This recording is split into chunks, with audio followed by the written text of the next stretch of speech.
actitudes que atraen a Dios. Actitudes nuestras que atraen a Dios. ¿Alguna vez te has puesto a pensar qué es lo que lo atrae a Dios? ¿Alguna vez te has puesto a meditar qué es lo que Dios busca en nuestras vidas? ¿Qué es lo que Dios desea encontrar? ¿Qué es lo que Él está mirando y tratando de encontrar? ¿Podrá haber algo en nosotros que le llame la atención a Dios? ¿Podrá haber algo en tu vida que atraiga al corazón de Dios? De hecho, nos pasamos la mayor parte de nuestra vida hablando de aquellas cosas que a nosotros nos atraen de Él. Y entonces, como recién conmemorábamos, nos atrae el amor que Él nos ha tenido, nos atrae su misericordia, nos atrae su presencia, nos atrae su bendición y tantas cosas más que podríamos enumerar. Pero otra vez, hagamos ahora la pregunta a la inversa. ¿Hay algo en usted que a Dios lo atrae? ¿Habrá algo en su vida que a Dios lo atrae? Vamos a ver un pasaje en esta noche donde Jesús manifestó su gloria a 3 de sus discípulos. Y vamos a tratar de entender por qué fueron elegidos estos 3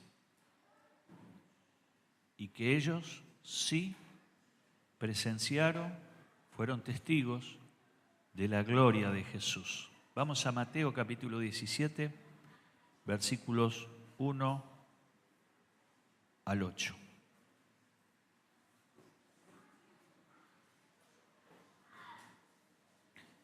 Mateo 17, versículos 1 al 8.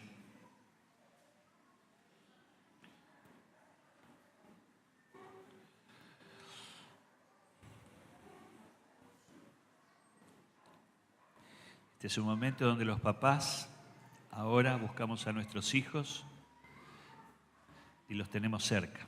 Tíos, tías también sirven. Así que vamos a estar un tiempo meditando en la palabra de Dios. Y dice así la palabra: 6 días después, Jesús tomó consigo a Pedro, a Jacobo y a Juan, el hermano de Jacobo, y lo llevó aparte a una montaña alta. Allí se transfiguró en presencia de ellos. Su rostro resplandeció como el sol y su ropa se volvió blanca como la luz. En esto se le aparecieron Moisés y Elías conversando con Jesús. Y Pedro le dijo a Jesús: Señor, qué bien que estemos aquí. Si quieres, levantaré 3 albergues, uno para ti, otro para Moisés y otro para Elías. Mientras estaba aún hablando, apareció una nube luminosa que los envolvió, de la cual salió una voz que dijo: Este es mi Hijo amado, estoy muy complacido con él, escúchenlo. Al oír esto, los discípulos se postraron sobre su rostro, aterrorizados. Pero Jesús se acercó a ellos y los tocó. Levántense, les dijo, no tengan miedo. Cuando alzaron la vista, no vieron a nadie más que a Jesús. Dios bendiga esta palabra. Es su palabra. Y ahora la pregunta es parecida a la de la introducción que hace unos segundos dimos. La pregunta es: ¿por qué Pedro, Jacobo y Juan? ¿Por qué no otros de los discípulos? Es cierto que Jesús tenía alguna predilección por estos tres, que seleccionó para verlo a él glorificado en el monte donde lo llevó. Es notable que estos mismos tres discípulos fueron también seleccionados por Jesús para acompañarlo en el momento más difícil de su vida, allí en Getsemaní, a horas antes de ser detenido, a horas antes de ser de alguna manera llevado preso.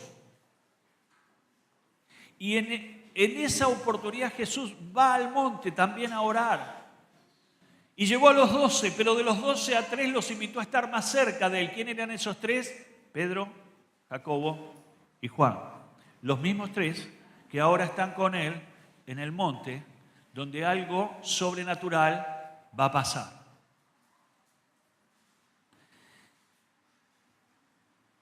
Pedro, Jacobo, Juan.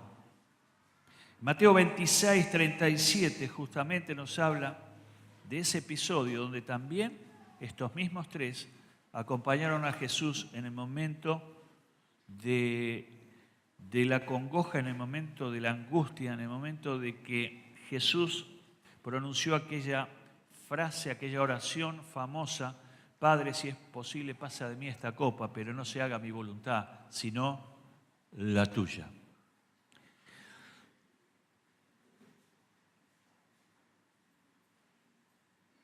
Honestamente, yo creo que estos 3 tenían algo que a Jesús le gusta ver en las personas que dicen seguirle.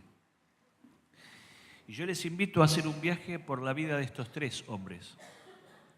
Yo les invito a mirar detenidamente a Pedro, a Jacobo y a Juan.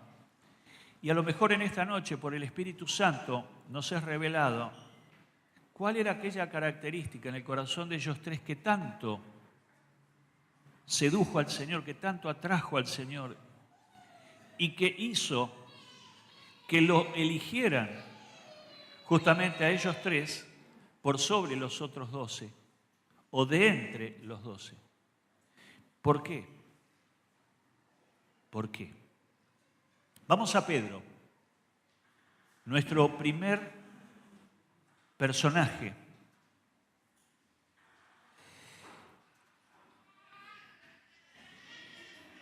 Lo que ocurre allí en el monte es algo realmente sobrenatural.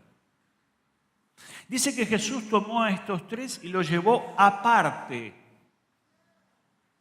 Los llevó para estar con ellos y mostrarles a ellos algo distinto de que lo que todos los demás iban a ver. Pero la primera condición, el primer detalle, la primera observación es que lo llevó aparte. Y mis queridos amigos, mis queridos hermanos, cuando el Señor te lleva aparte, cuando el Señor te lleva para estar justamente en un lugar solo con Él, ese es el único momento que realmente vale la pena en la vida. Muchos de nosotros somos personas muy sociables, que no deseamos estar solos, que no deseamos quedar solos. Pero muchas veces el Señor va a procurar que estés a solas, porque es cuando estás a solas donde Él te puede hablar, donde Él te puede tratar, donde Él te puede señalar, donde Él te puede marcar, donde Él puede hacer algo. Mientras que estás en la vorágine, en el trabajo, en las obligaciones, no hay tiempo, no hay forma. Así que Jesús es un especialista de sacar fuera, de llevarte, de colocarte fuera de todo lo demás. Así pasó con aquel sordomudo que hablamos los otros días. Dice que lo sacó fuera de la ciudad, a solas, y trató con él a solas. Y mi querido hermano, mi querido amigo, si hay un anhelo que el Señor Jesús tiene, es que quiere tratar contigo. No quiere tratar contigo y compañía, quiere tratar contigo. No quiere tratar con todo lo que te rodea, quiere tratar contigo. No quiere tratar con todos los que están con vos, quiere tratar contigo. Y esa es la razón que muchas veces Él te saca afuera, Él te coloca afuera porque quiere tratar con tu vida. Cuando te sientas solo, los hijos, las hijas de Dios, sabemos que no estamos solos. Porque Jesús hizo una promesa en la cual empeñó toda su dignidad y toda su honorabilidad. Dice, de cierto os digo, que yo voy a estar con ustedes todos los días hasta el fin del mundo. Todos los días son todos los días hasta el fin del mundo. Entonces no está solo. Pero hay alguien que sí está, Él.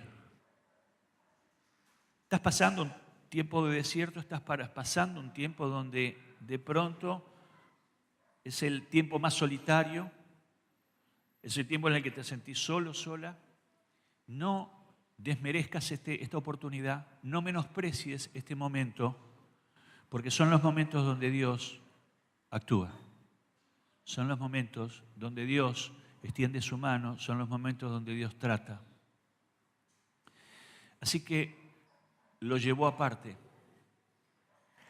El segundo elemento que aquí aparece dice que Jesús, ya aparte, ya en el monte, se transfiguró, significa que se transformó. La palabra en griego es metamorfosis, transformación. De pronto Jesús transformó su aspecto.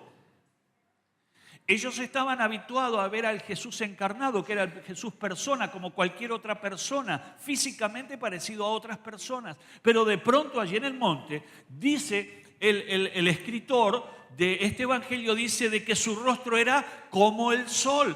No dice que era sol, sino que era como el sol. Lo que este hombre, lo que este autor está tratando de plasmar, decir, comparar, mire, yo he visto, o de alguna manera me han expresado que su rostro era muy parecido, era muy similar a como el sol brilla en su magnitud, en su máximo esplendor. Así era el rostro de Jesús. Y dice sus vestiduras eran blancas, eran como nieve, eran como luz.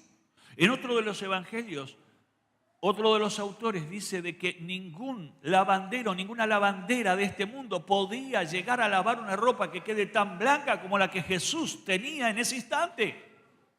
Era un blanco resplandeciente, era un blanco nibio, era un blanco sobrenatural. Su rostro era una luminosidad sobrenatural. Pero ¿qué es lo que Jesús manifestó, les mostró? Él les mostró cómo era su estado antes de la encarnación, antes de venir al mundo. Y también les estaba mostrando el estado que iba a ser cuando Él resucitara y ascendiera a los cielos. Ese era el verdadero estado de Jesús. El estado de Jesús no era la limitación. El estado de Jesús no era la corona de espinas. El estado de Jesús no era la lanza que atravesó su costado. La realidad de Jesús era que Él estaba en gloria, que Él tenía la gloria de Dios en su vida. Y ese resplandor habla de quién verdaderamente era, cuál era su verdadera naturaleza. Lo que Jesús hizo, les dijo, muchachos, miren que yo no soy el que ustedes ven. Miren que yo no soy lo que ustedes aprecian, yo soy mucho más. Y ustedes hoy van a ver mi gloria. Y esa gloria a estos hombres los traspasó. Fue tan impactante que Jesús les dijo, no hablen de esto hasta que después que yo resucite. Les prohibió hablar de esta realidad. ¿Pero por qué? Jesús venía hablando de que Él iba a morir. Si ustedes toman el pasaje anterior, 6 días antes de este episodio, Jesús les dijo que era necesario que Él muriera. Entonces de pronto en la tristeza, en la amargura, en la decepción de los discípulos, Jesús entonces escoge esta herramienta para decir, miren que yo no soy lo que yo parezco ser, yo soy mucho más. Mi querido hermano, ¿cómo es tu Cristo? ¿Cómo es tu Cristo? Yo no sé, a veces nuestro Jesús es un Jesús que se limita a nuestra realidad y parece que no puede con nuestra realidad. Ese no es el Cristo de la Biblia, ese no es el Cristo de las Escrituras. El Cristo que la Biblia revela, el Cristo que la Biblia nos enseña, es el Cristo que está en gloria, que tiene toda autoridad, que tiene todo poder, que Él puede poner su mano y todo cambiará. Aleluya. Vamos a darle la gloria al Señor. Y allí estaba Pedro, Jacobo y Juan. Pedro era el que más hablaba de los discípulos. Era el más locuaz. Y tenía rasgos de liderazgo. tenía ascendencia de liderazgo entre los mismos discípulos. Y de algún modo todos los demás lo seguían a él. Si no, fíjense, anótenlo si quieren en sus casas, en Juan 21:3, cuando Jesús había muerto y ya resucitado, Pedro se había vuelto allí a la pesca, se había vuelto a la barca, se había vuelto a las redes, y dice que todos los discípulos lo siguieron a Pedro. Así que donde iba Pedro iban los demás. Él tenía algunas características de líder. También era impulsivo y era de carácter muy extrovertido. Tuvo grandes aciertos y tuvo grandes fracasos. Pero estoy seguro que ninguna de estas características eran lo que más impactaron a Jesús. Y entonces la pregunta es, ¿cuál fue? ¿No era su simpatía? ¿No era su capacidad de liderazgo? ¿No era su ir siempre al frente? ¿Qué había en el corazón de Pedro que cautivó a Jesús? ¿Qué había en el corazón de Pedro que Jesús lo miró, lo vio y dijo, esto es herramienta en mis manos?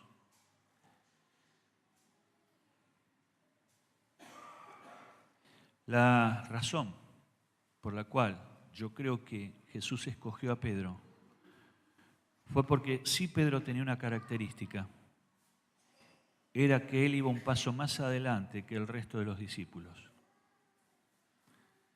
Pedro siempre daba un paso más que los demás. ¿Se acuerdan? Estaban en la barca, Jesús vino a él caminando sobre las aguas. ¿Qué hizo Pedro? Señor, si eres tú, yo quiero ir a ti caminando como vos caminás sobre el agua. ¿Quién de los otros discípulos dijo eso? Ninguno. ¿Quién sí lo dijo? El cara dura de Pedro. Y se bajó de la barca y empezó a caminar. Y en un momento dado sacó la vista de Jesús, miró, hizo algún análisis y dijo, la ley física no me da. Todo cuerpo que es más pesado que el agua tiene que hundirse, así que yo me tengo que hundir. ¿Qué pasó? Se hundió. Señor, sálvame. Y Jesús extendió su mano y lo levantó. Y luego los dos subieron a la barca. Pero ¿quién fue más valioso en esta experiencia? ¿Los 11 que quedaron arriba de la barca o Pedro que se animó? Aún a pesar y a costa de que pudiera fracasar. Pedro iba un paso más. Pedro iba un paso más. Este mismo Pedro fue el que corrió al sepulcro cuando las mujeres vinieron a informar de que el cuerpo de Jesús no estaba en aquel lugar, en el lugar donde había sido depositado. Y dice que corrió. Un discípulo corrió más rápido que él, que era Juan, porque Juan tenía un estado más atlético y era bastante más joven. Pero el que empezó a correr fue Pedro. Y habrá llegado con los pulmones en la mano, me lo imagino. Habrá llegado cansado, pero el tipo fue. Porque el tipo no quería perderse nada que tuviera algún valor o algún significado, aunque él no lo entendiera. Este Pedro fue quien se cargó al hombro al equipo de los discípulos cuando ya fueron llenos del Espíritu Santo e impactaron Jerusalén, Judea, Samaria, Galilea. Aquel grupo de 120 que esperaron la manifestación del Espíritu Santo, Pedro estaba entre ellos. Y cuando fueron llenos del poder, llenos de la unción del Espíritu Santo, ¿quién se puso al frente a predicarle a todos aquellos que estaban en Jerusalén? Pedro. ¿Cuánta gente se entregó a Cristo? ¿Quién se acuerda? 3.000. La primera predicación la tuvo Pedro. Los primeros 3.000 convertidos de la iglesia primitiva, de la iglesia primera, fue por boca del apóstol Pedro. Y fueron bautizados y se incorporaron al grueso de la iglesia de Jesucristo. Pedro.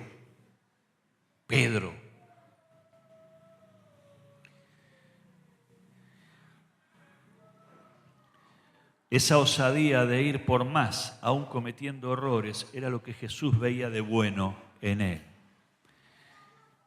¿Cómo sos vos? Muchos de nosotros a veces no nos atrevemos a dar un paso por temor a equivocarnos, pero con el temor a equivocarnos nunca damos un paso. Analizamos tanto que se nos pasan los tiempos. Pensamos tanto que preferimos ser pelotón del medio, pero no justamente de vanguardia. Preferimos estar entre la media, preferimos estar allí al medio, ni muy ni tan. Y mis queridos hermanos, mis queridos amigos, si hay una cualidad que caracterizó a Pedro, es que Pedro estaba dispuesto a ir un paso más de lo que todos los demás estaban dispuestos a dar. ¿Estás dispuesto a dar un paso más en esta noche? ¿Estás dispuesto a dar un paso más, rever tus dioses? ¿Cuáles son los dioses heredados? ¿Cómo eran los dioses de tus padres? ¿Cómo era el Dios de tus padres? ¿Cómo era la creencia? ¿Cómo era la fe de ellos? Estar dispuesto a mirarlo a la luz de la palabra de Dios, y si esa fe realmente no es la fe escritural, dar el paso de decir: yo entonces voy a sustituirlo por la fe verdadera.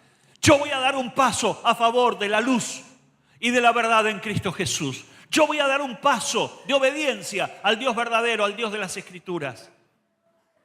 Muchas veces no damos pasos porque tenemos temor a ofender a nuestros padres, a los dioses de herencia, a las creencias de herencia. Y entonces nos quedamos con eso. A veces no es un tema de Dios, porque me fui al extremo. A veces son temas de cultura o de tradición. Cada uno de ustedes honra alguna tradición familiar. Yo también. Cada uno de ustedes es el producto de una tradición de familia. Yo también. Pero hay un momento que yo tengo que pararme delante de la presencia del Espíritu Santo y decirle: Señor, ¿esta herencia es buena o es mala? Señor, esta herencia que yo traigo, ¿es tuya o no te honra? Y si no es tuya, yo voy a ser como Pedro, yo doy un paso más. ¿Cuántos están dispuestos a dar un paso más donde otros no lo dan? Levanten su mano. Yo sé que cuando yo hago esta pregunta, muchas veces es la pregunta impulsiva: vamos a levantar la mano. Pero sepa que esto tiene un costo.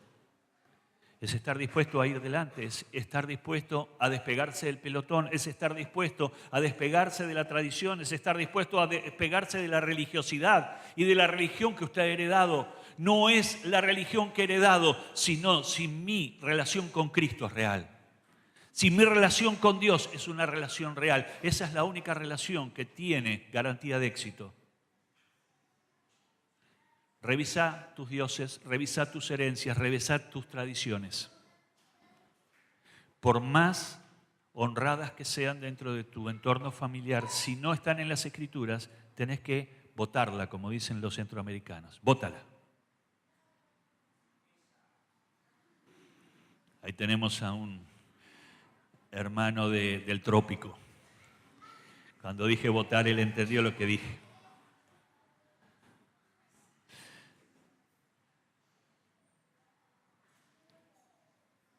¿Estás dispuesto a ir más lejos que tus padres? ¿Estás dispuesto a ir más lejos que tus hermanos en la iglesia?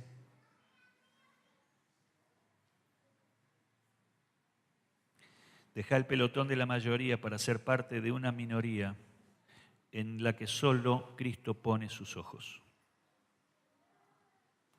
12, 3. 12, pero de los 12, 3. Segundo, Jacobo, también conocido como Santiago el Mayor. Estaba también Santiago el Menor dentro de los discípulos, por eso la diferencia. Pero Jacobo era hijo de Zebedeo, era hermano de Juan. Y es muy interesante la historia de este hombre. Créanme que me costó tratar de encontrar información acerca de Jacobo. Pero cuando descubrí un detalle, porque la pregunta que yo le hacía al Señor: Señor, vos te fijaste en Jacobo y no entiendo por qué. Señor, ¿qué le viste a Jacobo? Si realmente no aparece demasiado en el relato de los evangelios, aparece algunas veces, Lo mismo que Pedro algunas veces aparece y hizo cosas de negro allí entre los discípulos porque le pidió junto con el hermano estar a la diestra de Dios cuando estuviera en gloria. O sea, le dijo, Señor, yo quiero a la derecha. Se armó un tole-tole entre los 12 que ustedes no se imaginan. Se los querían comer crudo a Jacobo y a Juan, porque la madre había venido a pedir de que tengan un lugarcito especial, tengan un carguito en el reino. Jacobo. Hay la opinión de un teólogo que se llamaba Juan Crisóstomo del siglo IV. Este importante teólogo y pilar de la Iglesia en Oriente, a finales del siglo III y IV, dijo que Jacobo era el más atrevido y valiente para declararse amigo y seguidor del Redentor. O sea, era un incondicional de Jesús. Jacobo a lo mejor no tenía muchas palabras. Jacobo a lo mejor no era de usar púlpito. Si bien enseñó, si bien marcó a la iglesia con su enseñanza. Pero si hay una característica de Jacobo, que él se jugaba por Jesús. Él era un fiel seguidor de Jesús. Y estaba dispuesto a todo por el nombre de Jesús. ¿Hasta qué punto estuvo dispuesto? Y estuvo dispuesto a dar la vida. ¿Saben cuál fue el primer mártir de los 12 que entregó la vida por Jesucristo? Jacobo. El rey Herodes empezó a perseguir a la iglesia naciente y entonces cuando miró encontró que había un referente importante. ¿Saben cuál era el nombre del referente de aquella iglesia naciente? Jacobo. Era un pilar en la iglesia primitiva. Era un incondicional en la iglesia primitiva. El tipo llevaba adelante el evangelio de Jesucristo y lo defendía con sangre, sudor y lágrimas. ¿Saben lo que hizo Herodes? Le cortó la cabeza. Fue el primer mártir de los 12 que entrega su vida por causa de Jesucristo. Dicho de alguna manera, ¿qué vio Jesús en él? Y Jesús vio en él a alguien que estaba dispuesto a ponerlo delante de todas las otras cosas. Jesús vio que el corazón de Jacobo era el corazón de alguien en el que Jesús estaba antes que todas las demás cosas. Y por último, Juan, hermano de Jacobo. Eran hijos de Zebedeo. En Marcos 3:17 dice que Jesús los apellidó Boanerges. ¿Saben lo que significaba Boanerges? Hijos del trueno. ¿Saben de que Jacobo y Juan eran primos de sangre de Jesús? Su mamá, Salomé, era hermana de María, la madre de Jesús. Y por ese parentesco eran primos hermanos. Significa que habían crecido juntos allí en Galilea, en Nazaret. Habrán jugado juntos. Y lo que Jesús cuando dice, ustedes son los hijos del trueno, no lo está diciendo porque lo dijo otro, no lo está diciendo porque le parece, lo está diciendo porque los conocía. ¿Y sabe lo que significaba este apodo?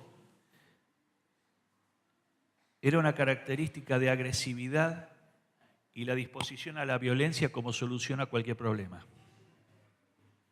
Estos tipos eran pesados. Estos tipos eran de la barra brava de Sporting Galilea.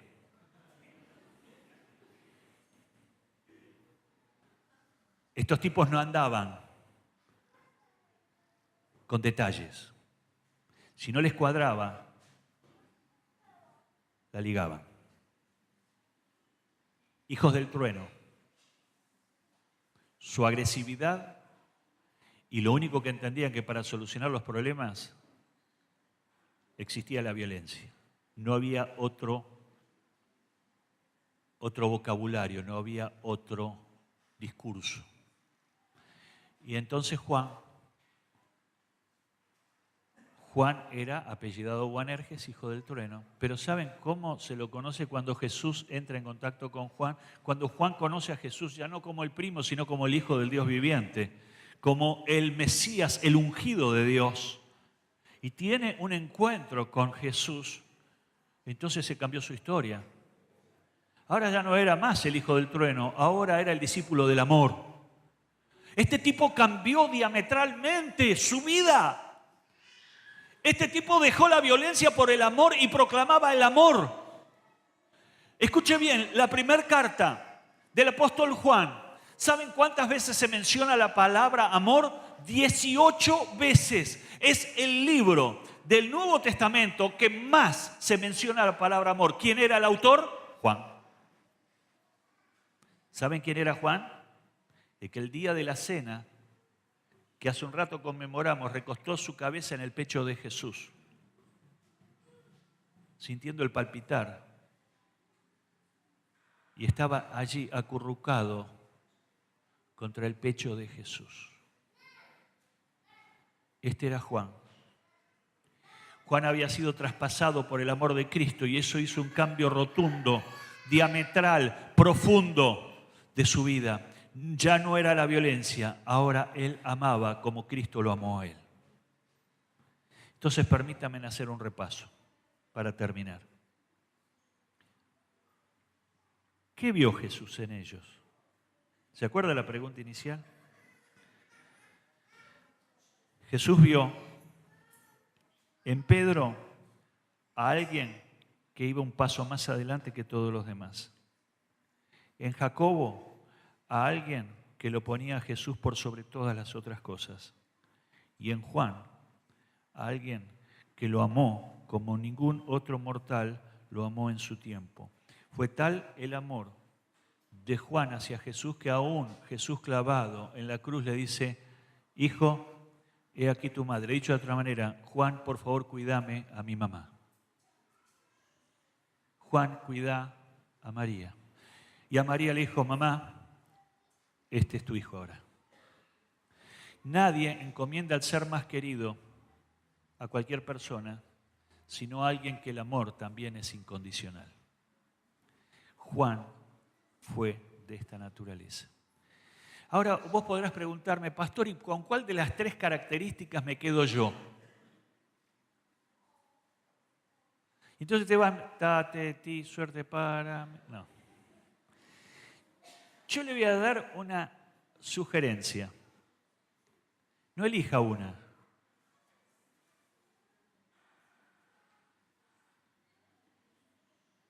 Dígale a la persona que está al lado: vamos por las tres.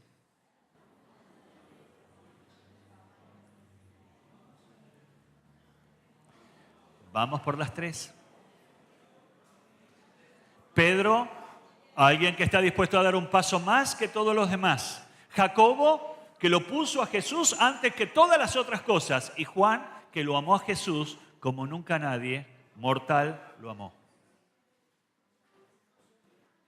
Si estás dispuesto a adoptar estas tres virtudes, colocarlas en tu vida, empezar tu semana hoy en el primer día diciéndole: Señor, yo estoy dispuesto a ir más allá que todos los demás. Yo voy por tu gloria, yo voy por tu manifestación, yo voy por lo que vos tenés para mi vida, yo voy por los tesoros que están en los cielos, yo voy por todo. Señor, yo no me quiero conformar con lo que hasta ahora conozco de ti, yo quiero mucho más de ti. Haga como Moisés, que subió al monte y el Señor le dio las tablas, pero en un momento dado Moisés le dice: mira, me has dado la ley, me has dado las tablas, me has dado todo, está bien, pero sabes una cosa, yo quiero tu gloria, yo quiero ver tu gloria. Jesús le dijo: me estás pidiendo mucho. Mejor dicho, Dios, estoy parafraseando por supuesto, permítame darme esta libertad literaria de pronto parafrasear. Dios le está diciendo: mira que lo que me pedís es mucho, porque vos sabes bien y tu israelita sabe de que si vos ves mi gloria, podés morir en el intento. El sacerdote, cuando estaba en el lugar santísimo, entraba una vez al año, iba con una soga atada en su tobillo, porque podía ser consumido delante de la gloria de Dios y había que sacarlo a los tirones con una soga. Podía costarle la vida. La gloria de Dios podía costar la vida. Y entonces yo creo que Dios le dijo: ¿estás seguro de lo que me estás pidiendo, Moisés? Señor, yo quiero ver tu gloria. Señor, yo quiero ver tu gloria, aunque eso me cueste la vida. Un paso más. Un paso más. no como todos los demás. El pueblo de Israel no querían ver, querían alejarse del monte que humeaba porque estaba la presencia de Dios establecida allí en el monte Sinaí. ¿Y qué pasaba? Los israelitas dijeron, no queremos ver eso, no queremos morir en el intento, que Moisés vaya por nosotros. Pero Moisés cuando fue, dijo, yo lo quiero todo. Señor, aunque me cueste la vida, yo quiero ver tu gloria. ¿Hasta dónde está dispuesto a ir? ¿Hasta dónde está dispuesto a ir? Muévase de su nivel de comodidad. Muévase de ese punto de comodidad en el que hasta aquí a lo mejor está. De un paso más. Busque la gloria de Dios. Busque la manifestación sobrenatural de Dios en su vida. Déjelo a Dios actuar como Él quiere. Entréguele todo su corazón, toda su vida, todos sus recursos, todos sus bienes, todo lo que usted es y todo lo que usted no es también. Déjelo a Él. Y algo sobrenatural va a pasar esta noche. Vamos a orar.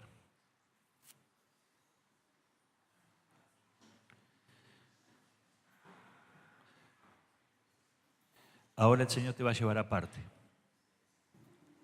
No importa que estés acá en la iglesia y que estés rodeado de gente.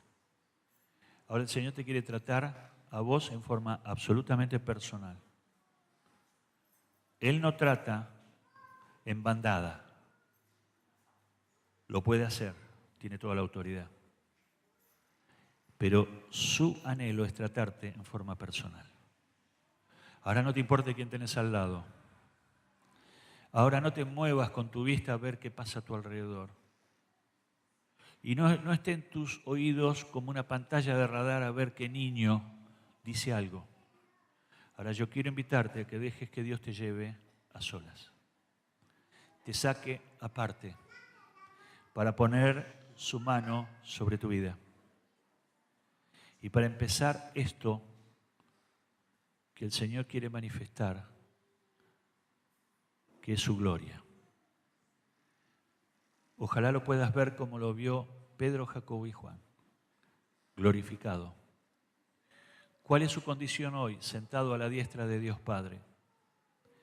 En ejercicio absoluto de todo el poder que le fue concedido. Porque hoy tiene un nombre que es sobre todo nombre.